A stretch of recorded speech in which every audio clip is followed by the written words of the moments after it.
Hello, may problema ako. Hindi to tungkol sa love life ha. Nasa healthy relationship naman ako. Hindi kasi, pag nag-blush ako, parang siyang ghost, bigla lang nawawala, ganun. Siguro ilang oras lang, wala na akong blush, ganun. Pero meron akong nakita na video dito na hack para mas tumagal pa yung blush on mo. So, samahan nyo kung itry yung hack na yon para naman mag-tagal yung blush on ng anda nyo. Oo, nakakainis. Try na natin. So, magta-try tayong lagyan yung ating pisngi ng blush cream. So, ito yung ginagamit ko, yung Perfect Peach ni Instabute. Konti lang, konting-konti lang, ayan. Kasi dadagdagan pa natin yan mamaya.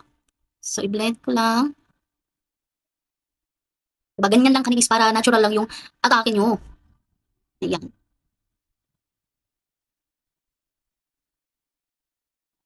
Ayan, tapos lagyan natin siya ng foundation. Wait lang. So, dito ko lang siya ilalagay. Ayan.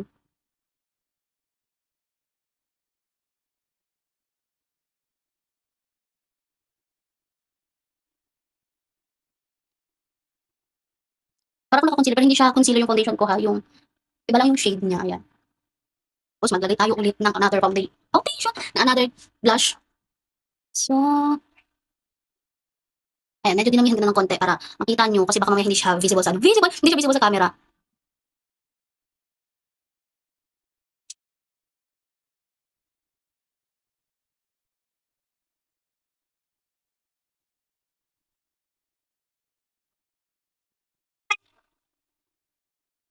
Tapos maglalagay tayo ng powder.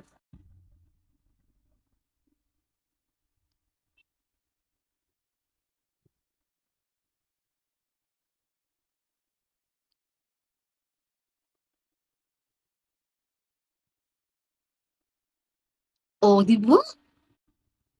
So, binaba ko lang yung aking hair. Ayan, tinanggal ko siya sa pagkakatali kasi alam ko na hindi siya babagay din nung nakatali ko kanina, parang aswang.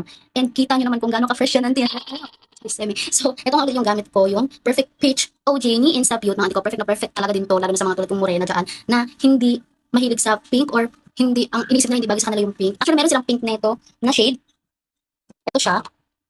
Yung dalawa din to ginagamit ko, depende sa mood ko talaga. Kasi kung gusto ko ng parang ano, parang alam niyo yung parang ano, kikay-kikay lang, ayan, dito ako kay ano, kay Instant Pink, pero kung gusto ko yung parang may pagka-body na nagbasa yung manlalaban, ayun, dito ako kay Perfect Peach. And alam niyo mga ante ko, ayan, talagang matatagal yung ating, tingnan niyo, pinapawisan na ako, pero pag, mm, wala yan, di ba? So kung gusto niyo rin i-try to, ilalagay ko sa yellow basket ko at mag-check out na.